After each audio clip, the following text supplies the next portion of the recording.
Aliyah for a family visit, and we hugely value you taking a bit of time out, a short amount of time in Cape Town to come and address us. You know, the people sitting around this table are very concerned about the issues happening in Israel until this point in time, this year, recent months, very difficult to understand and to get a grip on everything that's happening over there. And so absolutely, you know, really wonderful to have on the ground over there to come and address us. We'd appreciate is if you can introduce yourself. So rather than me introducing you, Max is an ex-Capetonian, I think Cape Town, but ex-South Africa, ex-Capetonian, ex-Habonian, has lived in Israel for many decades. Centrally involved in the protest movements, also now involved in Kol Ezrachia, which maybe would be really great if you can explain that also. And Jonathan, a doctorate in political communications, been involved in the political diplomacy, advised very senior politicians in Israel, currently, my understanding, Merav Michaeli, and would be if you just tell us a little bit more about yourselves. And then if you could cover perhaps an introduction, what is happening? You know, what is the trigger for these protests? What is this judicial overhaul? What is the sense on the ground? 31 weeks of protest sustained. And how do you see this moving forward? So if you could kind of speak a little bit about that, and then I'm sure there'll be a lot of questions, certainly that I have, and that people you know, around the table will have. Okay. So once again, to everybody, and over to you. So first of all, thank you for inviting us, or actually, I don't know if we invited ourselves, but sort of mutual. Or let's say for giving us the opportunity to be able to share with you of our impressions, being there and being close to it. I must say on the face of it, you know, in Israel, the concept of Jewish peoplehood has become a significant factor, at least within certain portions of the population. Okay, and the connection that we have with people, Jews living outside of Israel, I think in some quarters it's seen to be a very important thing to concentrate on. And so having the opportunity to be able to talk directly and share with you, okay, is something that I really value this opportunity, and thank you very much for that. Just I'll give you a short introduction, then Jonna, maybe you introduce yourself, and then we can say a few words each about our perspectives. Okay, so I say I'm born and bred Capetonian, South African. Lived here for the first 17 years of my life. There were basically life in those days was basically 3 H's. It was home, Habonim, and Herzliya. Okay, and so actually today we had a very interesting time going and visiting the school. Okay, I left South Africa 6 weeks after having matriculated, went to Israel, joined the army together with a group of other like-minded people, and basically did my started to study at the Hebrew University, came back to Cape Town in '66, and circumstances were such that I actually had to stay, and so I finished my studies at UCT 67, 68, went back to Israel when there was the 6-day war in '67, came back, finished, met my wife-to-be at what was the canteen hall down here? Or what's it called? The huh? No. The Union. The Union. That's right. The Union. Okay. All right. I don't think there was a go. Anyway, and the rest is history. And I have lived in Israel. I've been involved professionally, by the way, in information technology, computers all my working life.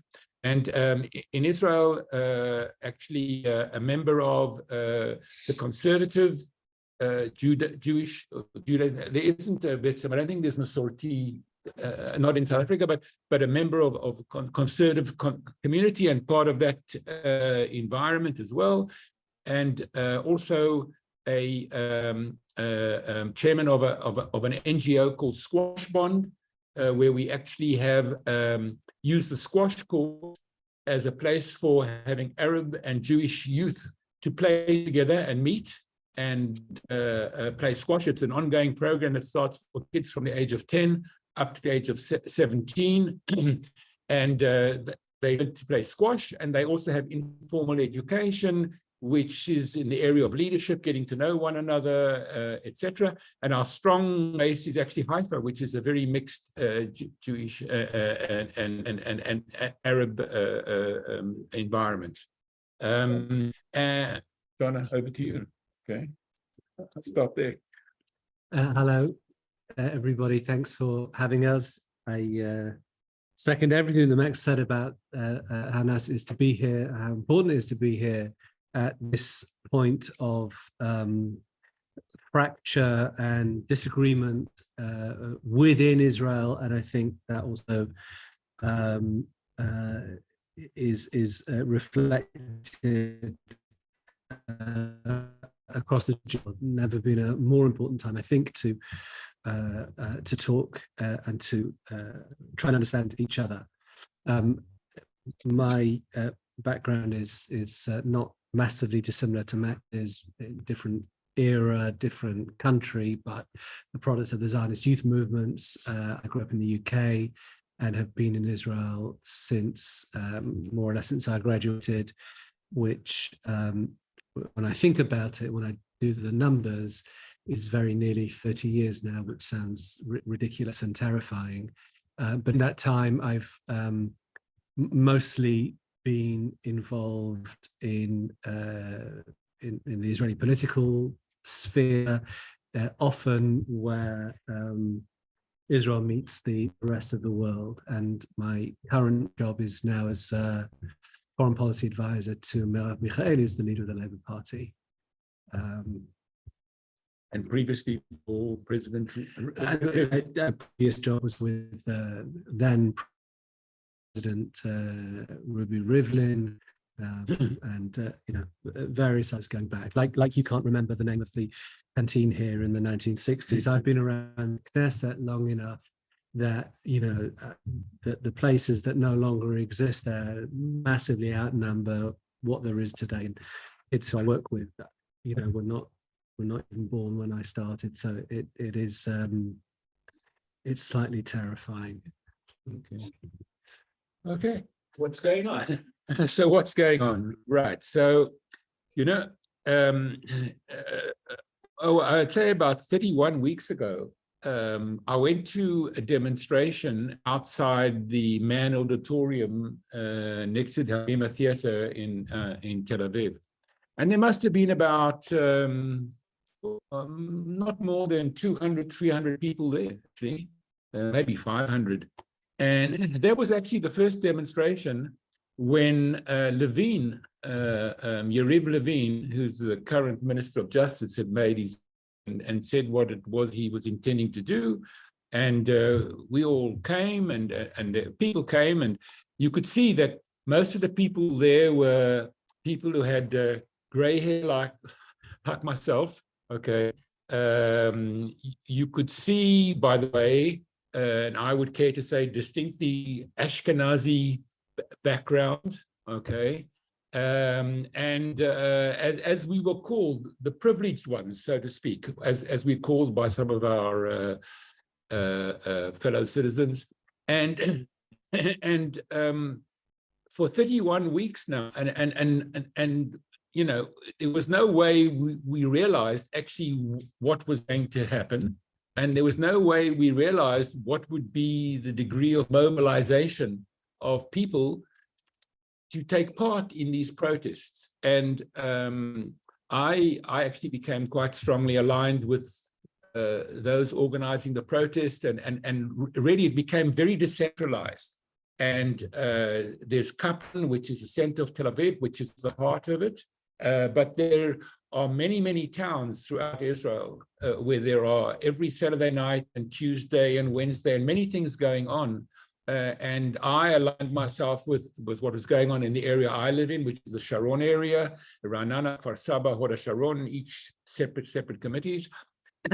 And I think that when Yoav Gallant, who is the Minister of Defense, was threatened with resignation by Netanyahu, and everybody came out in mass, there must have been close on about 10, 12,000 people in Ra'anana who'd come, and you could see that actually the people had changed. First of all, they were not people of my age only, okay? And so the people that are coming to the protest today, and actually at the end of our protest, we decided actually to start our protest on Saturday nights later in the evening at 8:15 when Shabbos is out, because we attracted an element of religious people to come, and they would say Havdalah at the end of the service, and that wasn't seen at all in any form or shape up to that point in time.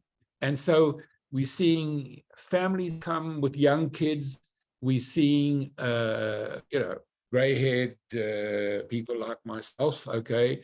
And we're seeing a real mix, and it's not clearly only Ashkenazi, okay, or the privileged ones, okay? There's a bigger mix of people coming out there.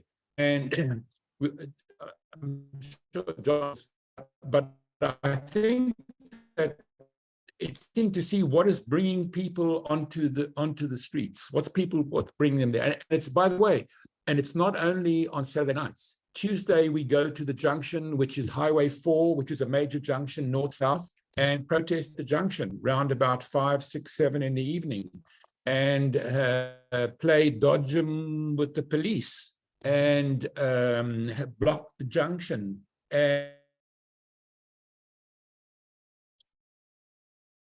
road so they're coming through.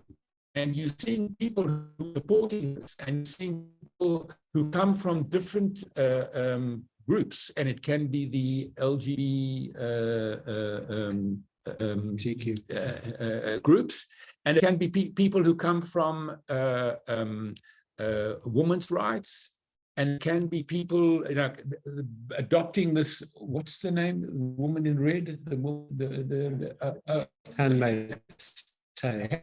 Handmaid's Tale. Okay, so they come dressed like the handmaids, okay, with hoods on, and walk down, and so there's a whole group of people, I think each with their own agendas in a way, if you want to, who've tacked on to this overall protest movement, and all feel that this is the time to be heard and to make our voices heard. And I'll give it to John in a minute to speak about maybe what was the trigger.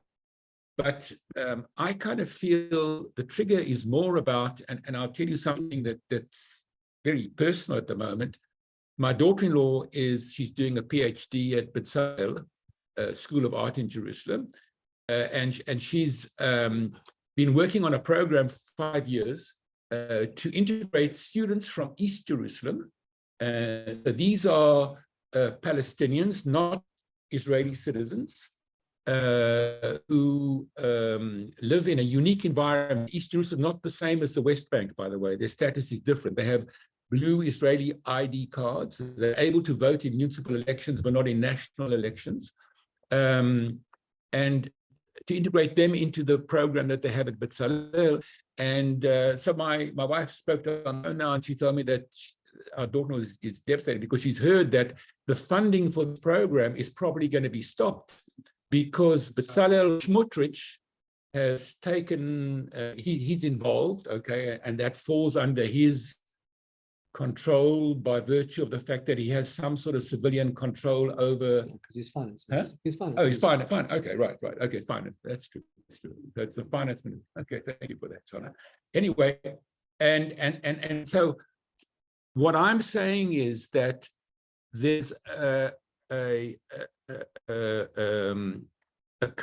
coalition of different forces that have come to play and it's Netanyahu who's got the court cases against him, Smotrich and their designs on West Bank and what they believe should be the future.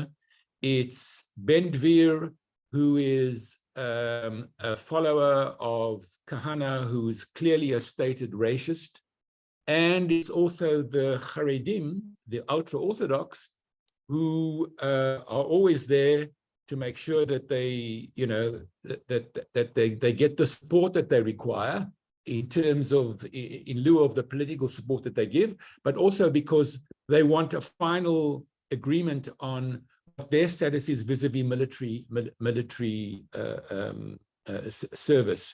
And I think that, I believe that a lot of the reasons why people are continuing to protest is not because of the ins and outs of the proposed judicial reform, but I think it's because they feel that this coalition of forces that have come together now, each for their own benefit, threatens the way people believe Israel should be going. And people feel by these forces, and they're saying what was is not going to be because of these forces. So it's a very, so at the one level, there's this political element and an ideology related to that, and a belief in terms of justice and democracy and what should be a liberal democracy, etc. But I think at a very grassroots level, people feel very, very threatened. And the people I work with said to me, Max, this is our second war of liberation. The first one we fought in 1948, and this is the second one. And I was in the army, and and we're going to win this war of liberation, okay? Because this, maybe John said, I don't know whether we won the last one or not, okay? No, we definitely won the last. Okay, so I think that there's been all these forces, and this has been the motivating factor for people to come out 31 weeks at a time. Now, I was coming back from Jerusalem 2 or 3 weeks ago. It was a Friday evening, and that was the time when there was the march up to Jerusalem. And you cannot believe that there were streams of cars. It was 9:30 p.m. These were people who just got together to bring food to 10,000 people who decided to march on Jerusalem. And that march came up as a result of maybe in the ideas of the planners, they saw it ahead of time, but it was something that happened from today till tomorrow. And here were these people, and there were people with food and water and whatever it was. So this has obviously opened up and touched the nerves of people in a very, very significant. And so I just wanted to share that element with you. Okay. Thank you very much. So Jonathan, an introduction from you, and then there are lots of sharp questions. I'll try and keep it quite short as possible. I think really the only thing I really want to say is that this is, to my mind, the most significant constitutional and social crisis that Israel has been ever in its 75 years of history. It is a product to a certain extent of a political crisis of the last few years. You remember that between 2019 and 2022, we've had 5 general elections. Israel's never been the most stable political system in the sense that we have rarely, if ever, had governments that have survived a whole 4-year Knesset term. But on the other hand, we've also never had a period of political instability like that which started in 2019. One element of that, I think, is Netanyahu's own personal legal difficulties. You'll know that he's facing, he's on trial right now in 3 different cases in 3 different 3 different charges against him, and his long leadership he's now exceeded Ben-Gurion both in total time as prime minister and in a single term. His leadership has become increasingly divisive, so that the coalition that he has now, which Max described, is the most right-wing in its kind of nationalist orientation, and it's the most religious government that we've ever had. And so this government, which took office in January of this year, in the 9 months that it's been in office, is pursuing probably the most radical manifesto, the most radical set of policies that an Israeli government has ever attempted, and it's doing so in a way that is that's created, has provoked a massive, an unprecedented outpouring of opposition. And 31 weeks of protests is completely unprecedented, even in a country which has been good at protesting. You may remember in the summer of 2011, there were fairly big protests. They were kind of nicknamed the cottage cheese protest because the immediate trigger was the rise in price of cottage cheese, quite a popular thing in Israel. And somebody wrote on Facebook, I can't believe that Nuba's putting up the price from $6.30 to $7. This is outrageous. And that got a lot of people, maybe even more people, out on the streets than this protest gets kind of week on week, but it was fairly short-lived. On the other side, by the way, they talk about the million-person Haredi protest against, why not, against draft legislation that Haredi young man should serve in the military. And so the country is pretty good at protesting, but this is unprecedented because it's so long-lived and because it has captured parts of Israeli society that I think never saw themselves as engaged in political questions. So, probably from the most extreme, what we have is an extremely meaningful opposition to this legislation from within the military. And knowing, perhaps as you do, the role that the military plays in Israeli society, not just as a I was worried it took so long. I was national security, but also playing an important role in society, in nation building.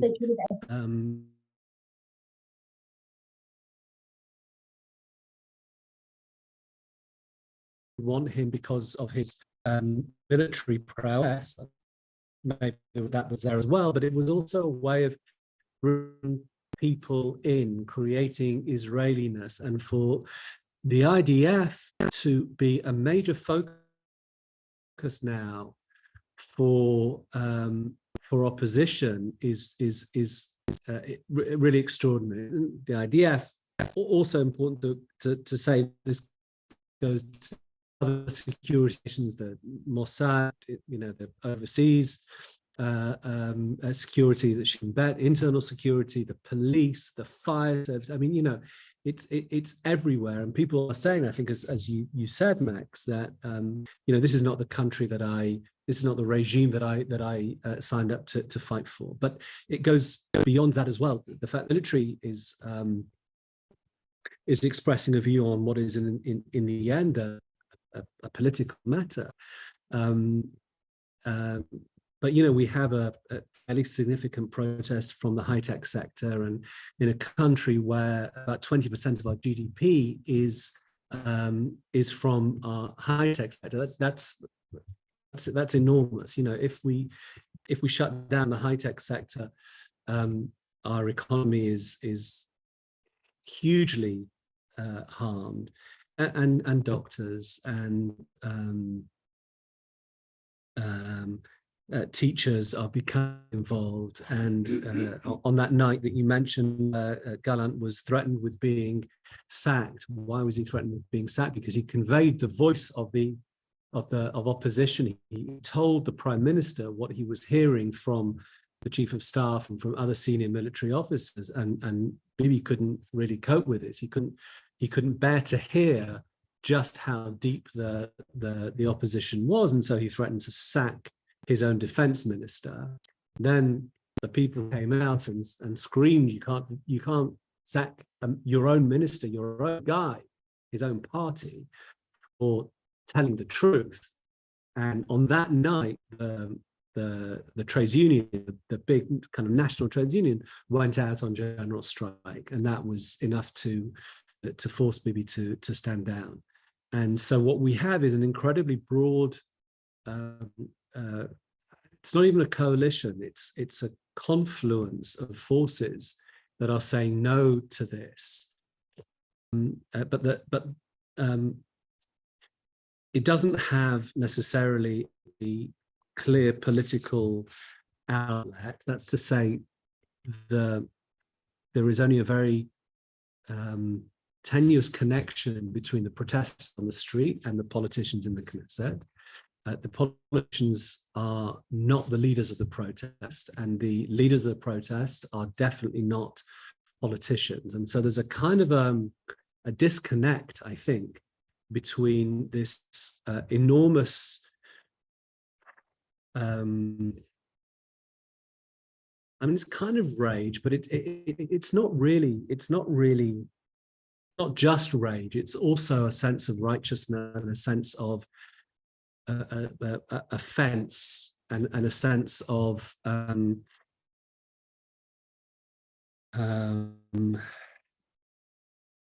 do I say this? No, it's not even that. I'm trying to think of the thought in English. But what I'm saying is, it's not just a kind of a hatred of the other side, although I think there is a bit of that, but it's more about a kind of an awakening or a reawakening of a sense of patriotism. You know, when you come to Israel and when you take part in a protest, Saturday night protest, what you'll see more than anything else is flags, Israeli flags, and the kind of the co-op or the reconnection of the Israeli left with the Israeli flag, which, you know, I don't think there was ever an objection, but certainly you wouldn't necessarily go out and wave a flag on a Saturday night. You know, it didn't necessarily belong to our side of the map in the way that it often does to the right and the nationalists. But it's a kind of a reassertion of our Israel, of my Israel, of the Israel that we think we thought was there and is now under attack. I'm sure I have other things to say, but let's go to questions, because otherwise. Good, thank you very much. So just a couple of points before we go into questions. So Jonathan and Max need to leave at, we need to finish the discussion at 7:30, so we've got limited time. And it's just a request that when you do ask the questions contained, and you know, we need to get quite a few. I mean, there's a huge range of questions that I'm sure people would certainly, I would also like to ask. I do just want to say that we are aware, just separately, of the situation happening in Cape Town at the moment, and just to give recognition to that. There was a debate during the day today as to whether we should hold this discussion at all.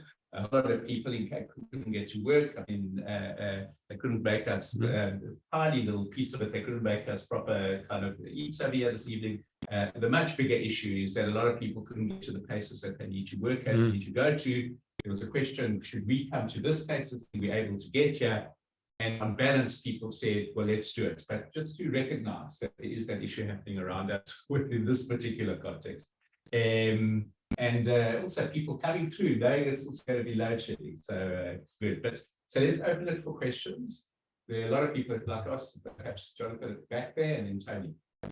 For me, it was the most obvious, always important. Can't hear? I've always been brought up never to interfere in other countries' politics. I'm not Israeli, and but I have a tenuous link to Israel, and that is through the law of return. What should we in Cape be telling our optimum right-wing friends to educate them and to explain to them what's happened with the end of Israel that we all.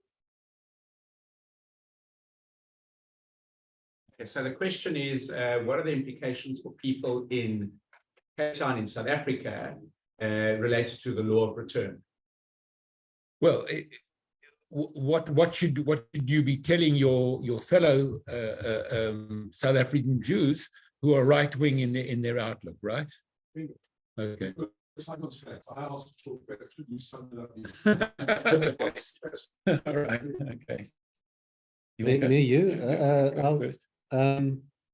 I think it's fairly straightforward. I agree that we're all aware of the sensitivities of speaking out too loudly about a country that with which you have what you describe as a tenuous connection. I don't think it's so tenuous, but I do certainly acknowledge that there is a difference between being an Israeli and not being an Israeli.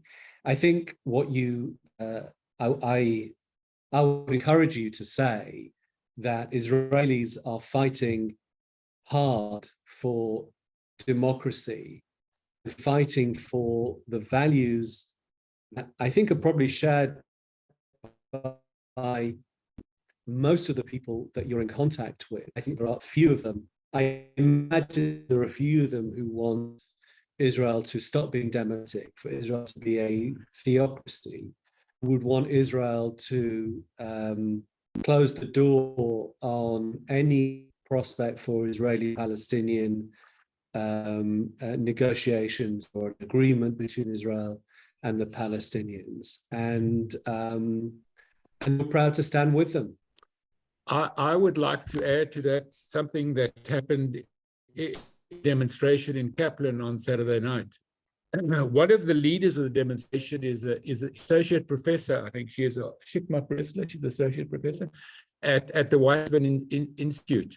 And she said, and I'm quoting what she said in broad terms, and I would convey this to our fellow Jews who don't see this. He said, phalanges of Jewish facets filled with feelings of false Jewish supremacy and blind hatred are carrying out pogroms in Arab villages and Arab settlements. Jews are going out on escapades of murder and killing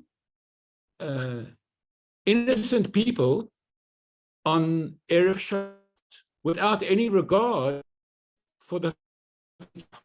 I mean, I'm not saying think differently. If it's in the middle of the week, it's okay to kill. But it so happens that happened on Erev Shabbat, and that, these murderers acted a seemingly innocent way without any restraint from government and government forces, and ultimately, she says, we have to admit that they are in the service of a government that's leading us to a brink of disaster. Now, I think that she's painting in quite dramatic terms a situation that exists. And I think that if I had a right-wing Jewish friend, I would ask him, to what extent do you feel comfortable associating yourselves as a fellow religionist, okay, with these kind of actions? That's something that I would say, and I think that it's interesting because this brings us to a question that's going to be brought up, I'm sure, by other people here, and that is the connection between, we talk about democracy, but here's the concrete territories, we're an occupying power, and we occupy power over people who don't have rights, etc. And I think that there is a linkage, okay, that this is becoming, the people who are out there demonstrating, I don't know if they're aware of the linkage. And there are, I saw it in Ranana, someone who came along with a picture of an elephant and said, What about the elephant in the room? And it was an elephant holding a Palestinian flag. Okay, and I would say that it's the minority who do see this, but I think that there's going to be an increasing linkage between what's happening on our streets and what's happening there. Okay. Good. Thank you. So I've seen a number of names, and I'm going to ask all of us to ask our questions before you answer, and then if you can just try to lift out from that integrate, because we unfortunately aren't through all of them. So just 2 points arising from what you spoke about now, if you could incorporate this into your answers. The one is your point about fighting for democracy. And I suppose sitting here in South Africa, the question is that often people ask, I would ask, and people I would ask is, what do you mean by democracy? In other words, how could it currently be possibly called a democracy in a scenario where hundreds of thousands of people, in particular on the West Bank, don't have the vote, and it's obviously not a temporary situation. So it's just difficult to understand how it can possibly be called a democracy. And then the other question is, I mean, it's very inspirational, the protests and you know, kind of taking the flag and patriotism. But you spoke about the elephant in the room being the Palestinian flag. And where do the Arab people inside Israel find themselves in this protest? And how do they feel part of it and participating? So, and the people whose hands I saw, and I can take only those now, and then if we've got time, we'll take some more. It's Tony, Basil, Sally, Mark, and Brad. So if we could have each of your questions. Very somewhere out there question. If somebody of the military are against this, what's the possibility of a coup to turn this around? It's happened in Niger right now. It's happened in other places. The military really wants to do something. They could occupy a coup. Thank you, Tony. Basil. Sort of a broad question.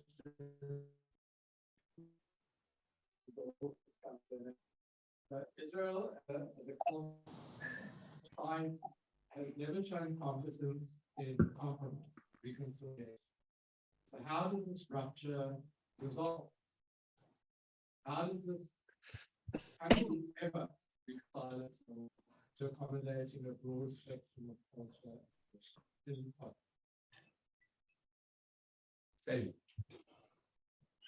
So some of it you already addressed. So a slightly trivial question in a way that's been deep on the ground and I'm not. Even if I we had reputation of smart. Lots of people have said over the past couple of weeks, this is not the reason what they probably ago 10 years ago. How the hell did Ben get in charge? How can you explain this? I can explain that we want to stand there, and that's why we've got this ridiculous coalition. I just don't understand. And the second, very quickly, is whether you feel that despite the diversity of the population of the protest, there is some thinking about what after and other Palestinians. Mark. Thanks. There is a clear indication that people feel if the courts fall, then we have nobody standing for the basic law that we need to be balanced.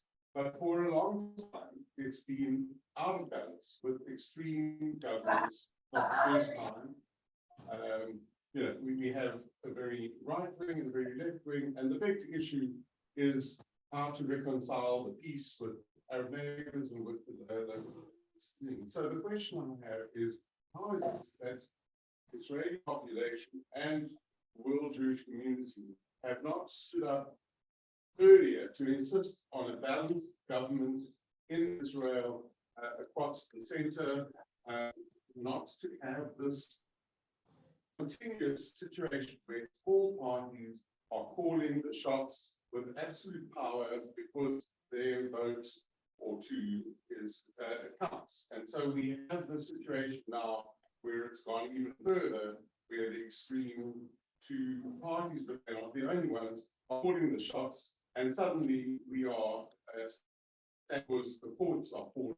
So why have we not stood up earlier? Why have we not been willing to criticize policy and the process of government, not be frightened just because we're criticizing Israel, we're not criticizing its existence, we're criticizing various flaws that we have in the government, the form of government. Thank you very much. Brad. I want you to tell me if I've been reading too much Haaretz, because I think this will be like a very cynical outlook, but it's really, it's not like an Israel we either get used to. It's not always the trajectory Israel is going in. When by the birth, the kids that will be born in Israel, majority won't be secular and Jewish. You know, we've sort of seen this bubbling for a long time, and it's not just an isolated explosion. Maybe this is how Israel will be, where the majority of people, want a democracy, and they will like merit in a way where you got the secular minority in a theocracy, which we all fear, and we don't want that, and we don't want Israel that of the past. But is this an inevitability, or am I thinking too much out? Thank you very much. So Max, just for information, the last person who asked questions, Brad Gottschalk, who's the head of Apologise in Cape Town for the coming year. So that's a lot of, so thank you all for those questions. That's a lot of stuff to engage with. As John said to you, Chazak very much. Okay.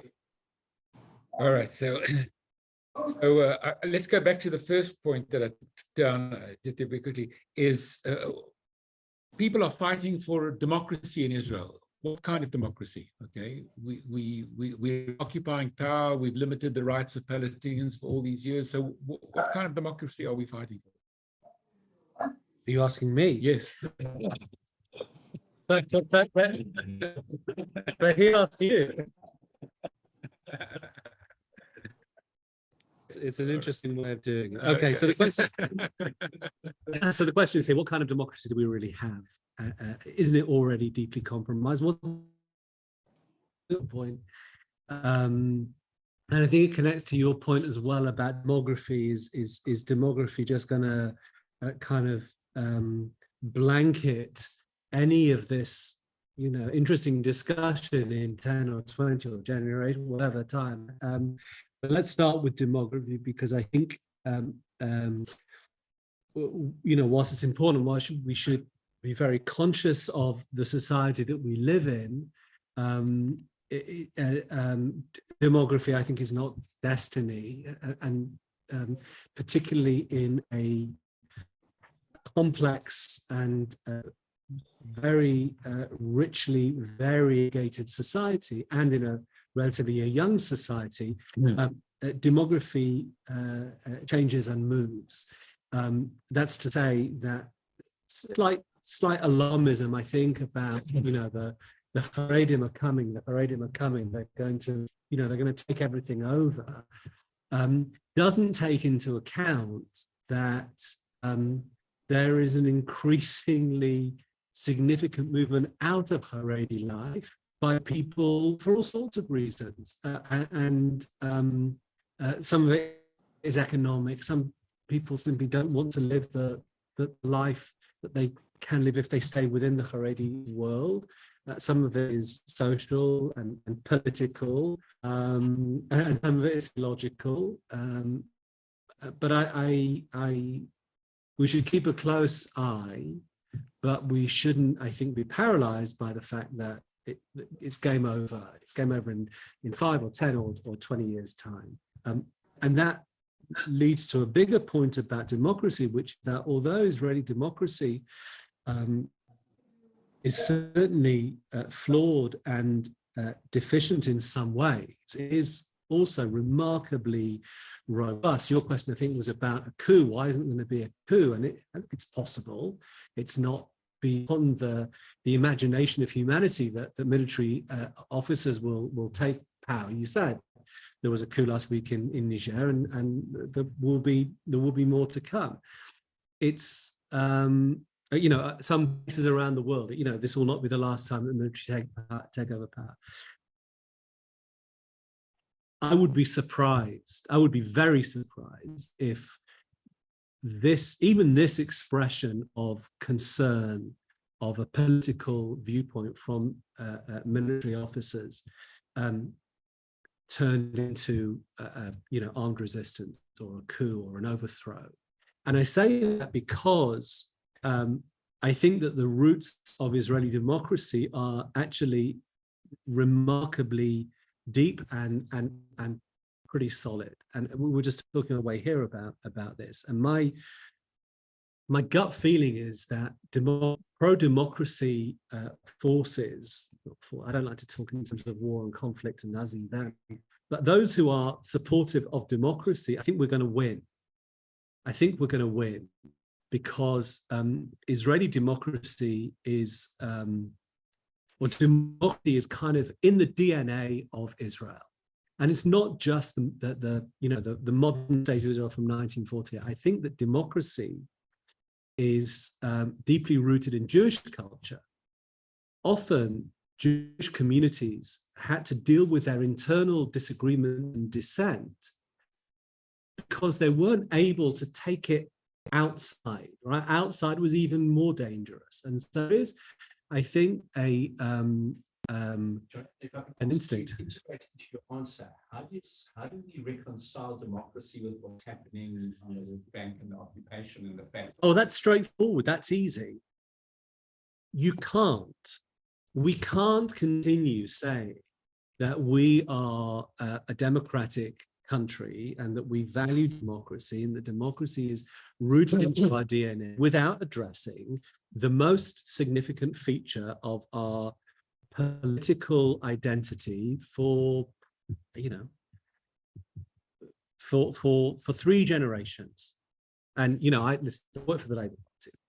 My boss is the leader of the Labour Party, and we and she are absolutely dead committed to addressing the Israeli-Palestinian conflict. Now, having said that, nobody should be under any illusions that this is a, you know, a quick fix. We are low on political power, extremely low on political power on our side, on the Israeli Zionist left. And there are plenty of people to our right, occupying the center ground, who would not only, I think, go too slow, if at all, on Israeli-Palestinian issues, but are also willing, I think, to compromise on what I see as fundamental questions right now about this legal reform, whatever we call judicial overthrow. So you can't push this down the road any forever. And it may be that this will be a moment at which people say, wait, you know, democracy, but what about Palestinian, you know, the elephant with the Palestinian flag? I don't know if that'll be the case, by the way. We have got very comfortable over a long time with not talking about it, not addressing it, and we have been dissuaded from taking you know, making serious moves. You'll remember when Israel went out seriously to try and address the Israeli-Palestine, but you know what happened, right? You know what happened to the leader of our party, and you know what happened to the whole peace camp, which was not just discredited as being kind of airy-fairy and a bit kind of, we were discredited as being traitors to, you know, to what they called, and I don't think we've got over that, by the way.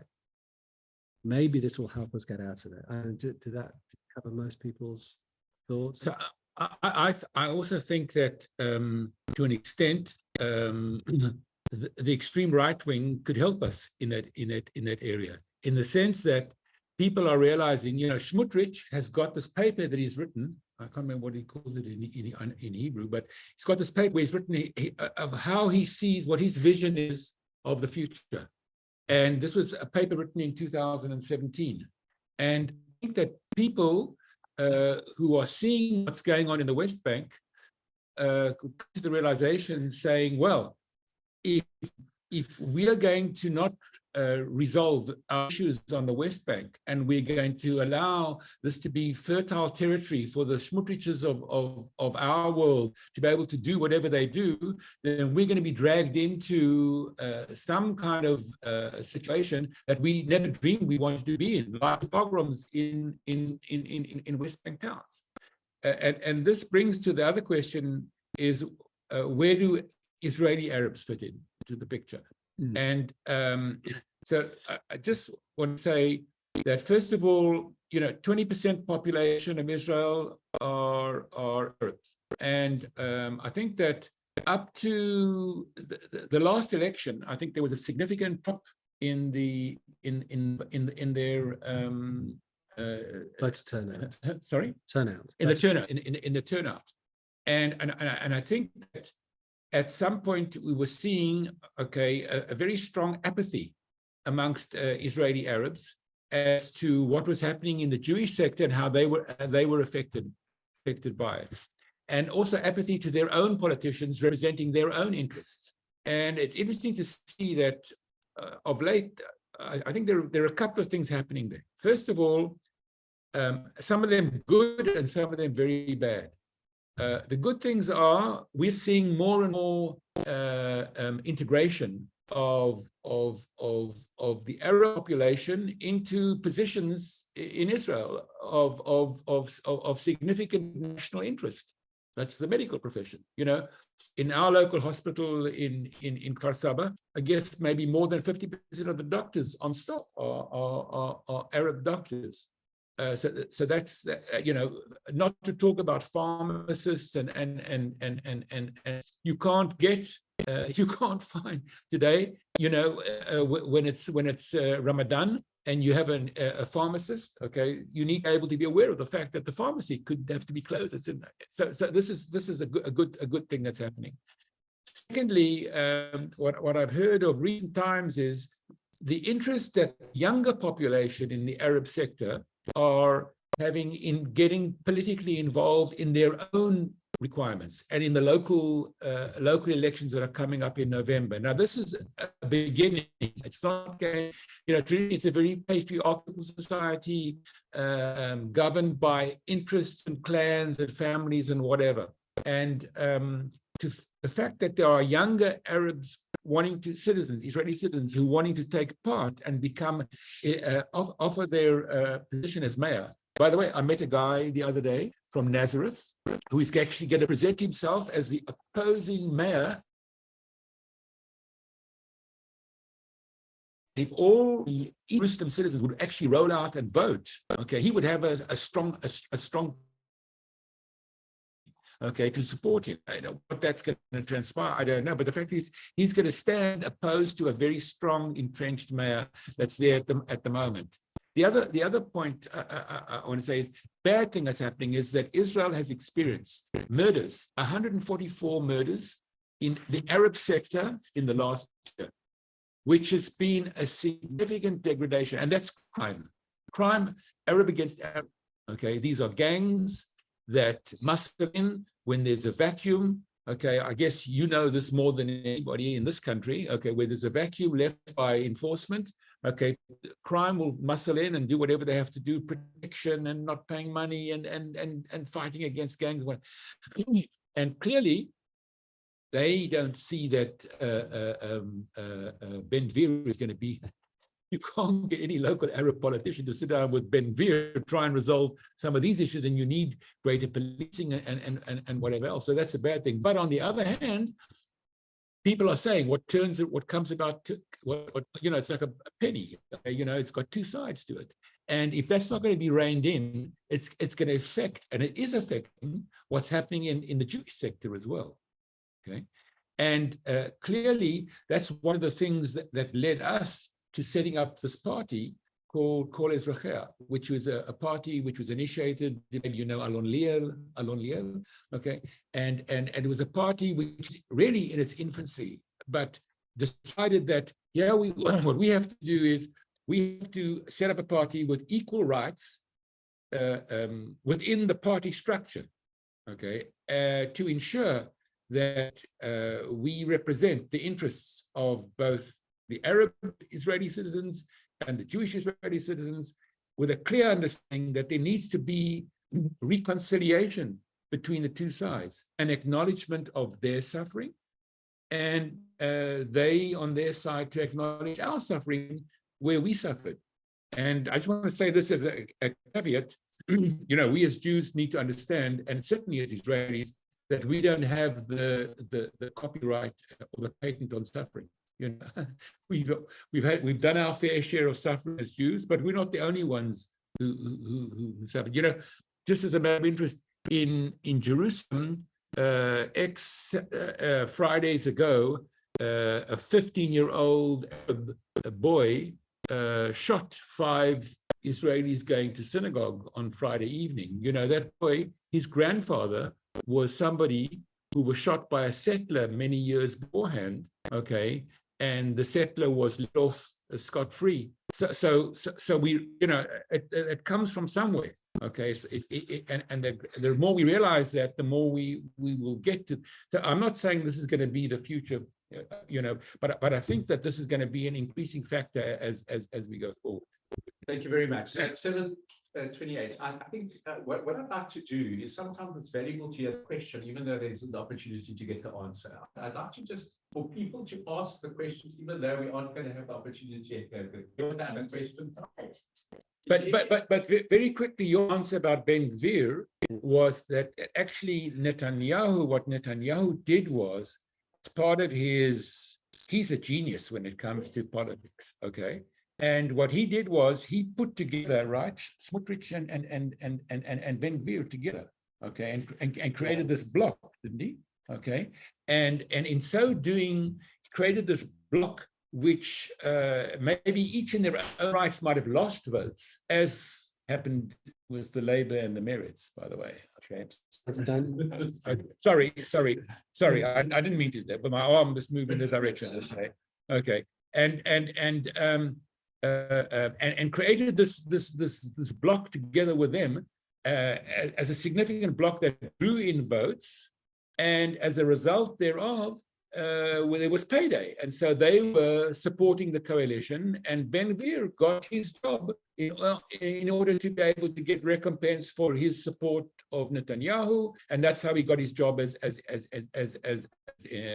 internal security minister. You know, and tear your hair out. Okay, you know, this is a guy who, at best, was seen distributing flyers and has a number of court cases against him and whatever else. Okay, the other point about reconciliation, about Jews and about Israelis, and we haven't had any reconciliation. I don't know if that's 100% true. Okay, you know, but I agree with you that a conscious need for reconciliation, not only reconciliation between Jew and Arab, but between Jew and Jew, okay, is required, or recognition, or at least of the rights of this to exist and that one to exist. You know, we looked at, by the way, as the reform and the Masorti movement in Israel is looked at by the Orthodox as being, you know, I have Orthodox friends who say, better not to go to shul at all than rather go to a reform or a conservative shul. So the issue of reconciliation, understanding is very important. And I add that to the second point, that I feel that we as Jews in Israel, you know, I can't talk for Jews outside of Israel, need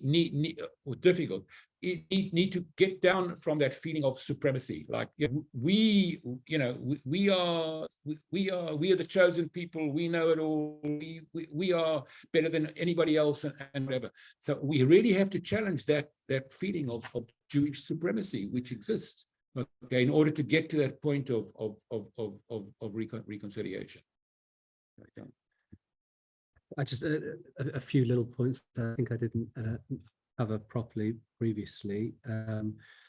One, I think your question about a coup, I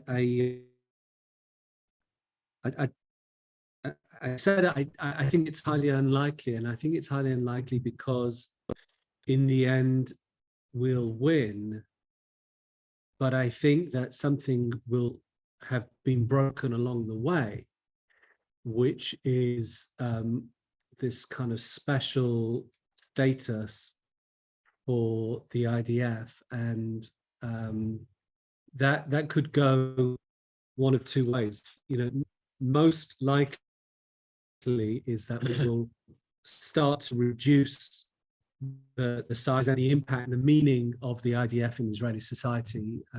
Almost inevitably, we will have to come to an agreement with the ultra-Orthodox that formalizes the fact that they don't serve. They don't serve, and likely they won't serve. It may be that there will be a small number who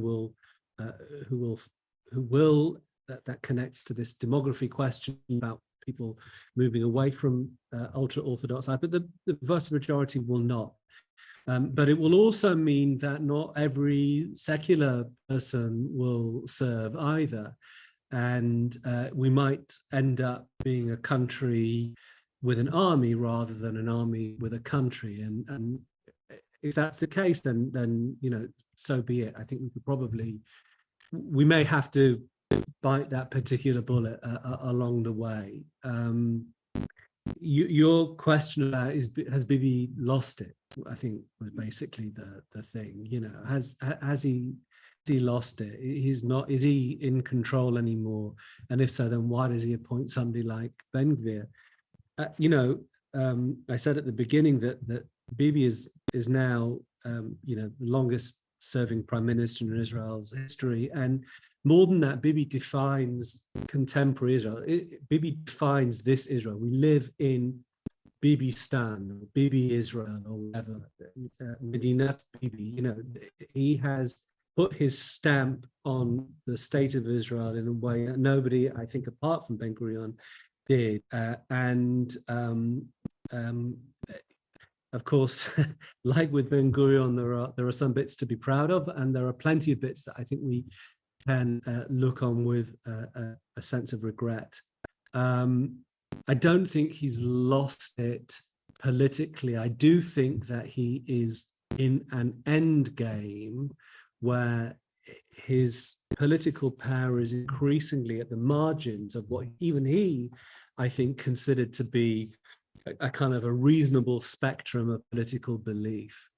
Yes, he forced Smotrich and Ben-Gvir together, so to make sure that no votes were lost. He also forced in an even more radical, even more despicable figure called Avi Ma'oz from a hard right, seriously unpleasant, deeply homophobic party called Noam, and made sure that Avi Ma'oz is maybe 20,000 votes, half a seat.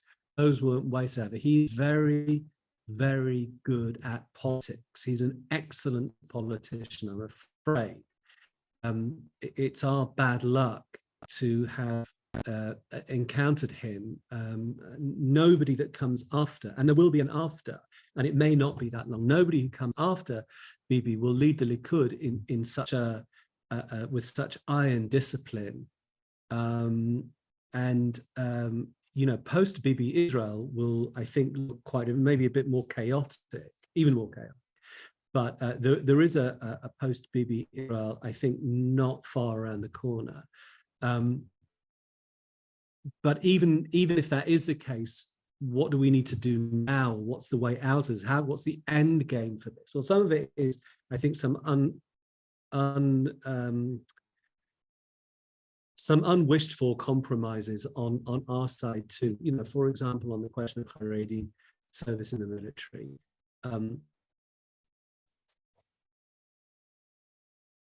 Yeah.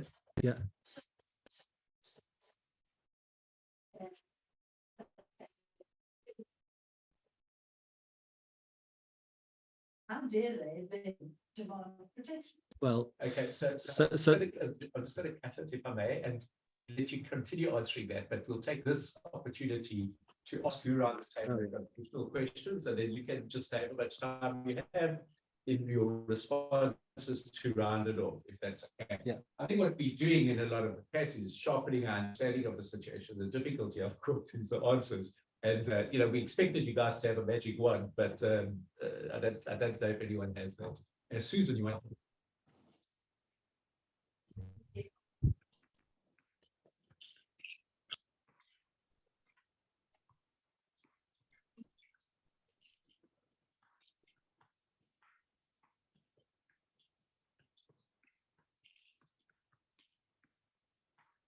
Finish. Huh? Are you writing a question? Mm-hmm. What is it?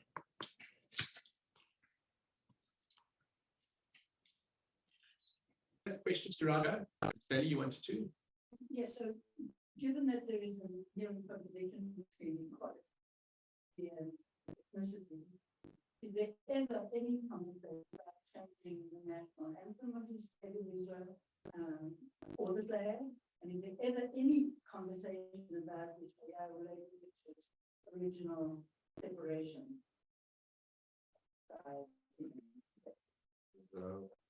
Deep questions.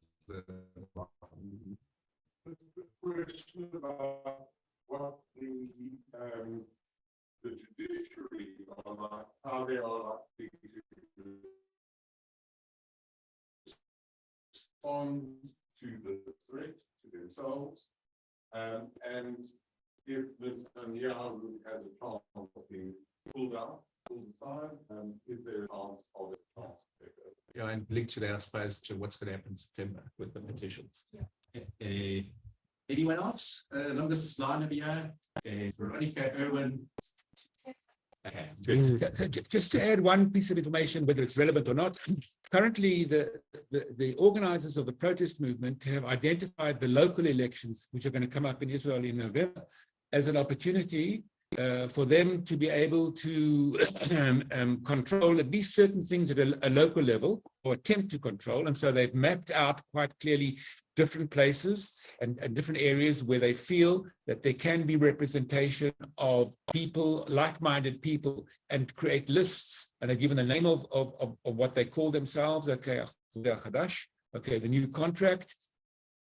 And what they're trying to do is trying to create lists that will formally represent this kind of thinking at the local authority level. So there is some kind of attempt to translate some of this protest, which is disconnected to the formal politics of Israel, or the formal powers that be, okay, and create some kind of new force. Where that'll go, don't know. I'm just adding that as a case in point, and that will certainly channel some of the protest, okay, in a way which would have some political influence. Whether it will succeed or not, don't know. Okay, don't know if you want to.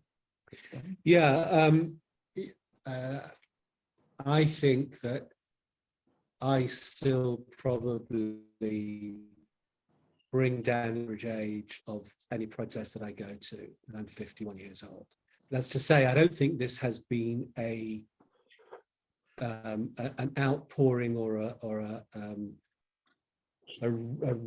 revival of youth engagement. If anything, I think younger people are probably just totally turned off by this.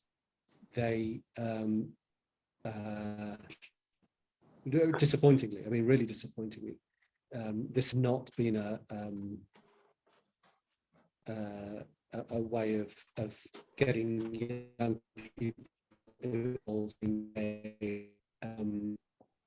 and I don't know what that means about Israeli society, but I think it probably means that questions about symbols like the flag and the national anthem are a long way away. This is a massively, deeply more divided, I think, than I can think of at any point.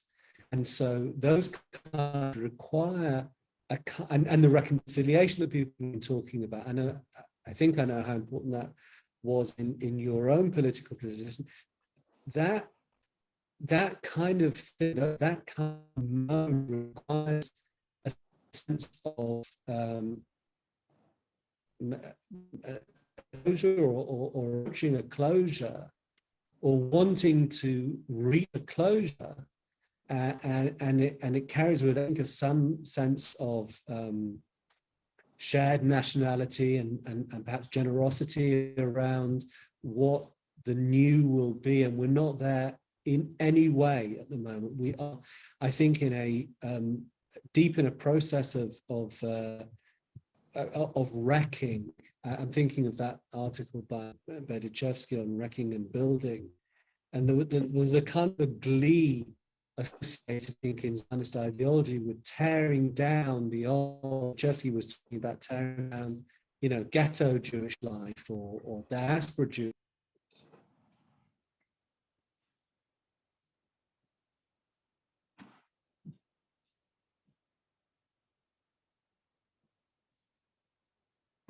Lost the connection. Huh? Seems like we've lost the connection. Oh. Too bad. And rooting it in you know, a constitution and a Bill of Rights, and we've never been able to get close. It seems awfully far away at the moment, but perhaps the energy from both sides, you know, the energy. By the way, the other side are also burning with a sense of righteous energy. They also believe very, very strongly that what we have right now is not democracy. It does not reflect the will of the people. They are absolutely convinced. They're serious. They're not, you know, there are people who are a bit flaky in their thinking, but the folks who are behind judicial reform they've spent time on this. They're serious. They really believe it. They think that what they are offering, I disagree with them enormously. I think that what they're doing is destructive and petty and ethnocentric and racist and anti-democratic, profoundly anti-democratic, but they don't. And so perhaps some of that energy, if we are able to find the kind of political leadership, we're able to transfer that rage and passion from the streets to the politicians, then the outlet for that should be a new constitutional arrangement which strengthens, which builds on what I think, as I said earlier, is actually a remarkably robust Israeli democracy. After 75 years old, if you look at the countries that came into independence, our cohort of countries, India, Pakistan, Bangladesh, Burma, Myanmar, we're okay. We're doing okay. Yes, I exclude from that, of course, the occupation. I don't exclude it. I acknowledge it. But Israeli democracy is surprisingly has been surprisingly robust until now. And again, I don't see tanks rolling down the streets. I don't see somebody making a broadcast from the headquarters of the IBA saying we have now brought peace and justice to the streets of Israel. That's not how this ends up. This ends up either in a damp squib of compromise, of grubby political compromise, or it ends up in a glorious moment of constitutional clarity where we say these are the things that are important to all of us, and this is the rule book which will guide us for the next phase of Israeli life. I sort of put this it closer to home in the South African context and just share with you. I've had the occasion to speak to protest gatherings, fairly sizable gatherings, and what I did was I put together spoke about various things, and the thing that drew a lot of attention, and people came up to me afterwards. I was actually quite surprised at the response I got when I said I come from a country, South Africa, and I spoke about Pride of Beloved Country, and I spoke about the South African experience, but in very, very succinct terms. And people came up to me afterwards and said to me, people, I don't know, said to me, I found that so interesting. And actually 2 weeks ago, we actually are in a hiatus when it comes to the actual ongoing Saturday night protests. But we spoke, and I said the importance of continuing to protest, and that it's a long distance run and not a short distance run. And I mentioned it just came came to me that, from my South African of the black sash in South Africa, how the black sash women always appeared in the picture with the politicians, and they wanted to spoil the white politicians' picture for the world that all white South Africa was pro-apartheid. And I said they went on, I think, for decades. And I related this to people there, and afterwards people came and said, "How interesting!" People who didn't know the history or whatever. So I also think in some way that it's interesting to see how Israelis, look to other places as well, and are interested in hearing about experience. And so I say this to you because I think that this does give some kind of I don't know what to say in what way, but I think that the South African experience certainly has got some connection to what's happening on the ground, and it's something that needs to be retold and spoken to again. I never forget. I met Dick in Israel once when he came to speak at some conference, and he said to me, he spoke about the connection between the two, and we had this conversation, and he said, you guys have got a window of opportunity. Let us continue to use it. Because we didn't use it the right way. We should have. He said that. All right. Huh? What? You're post the party.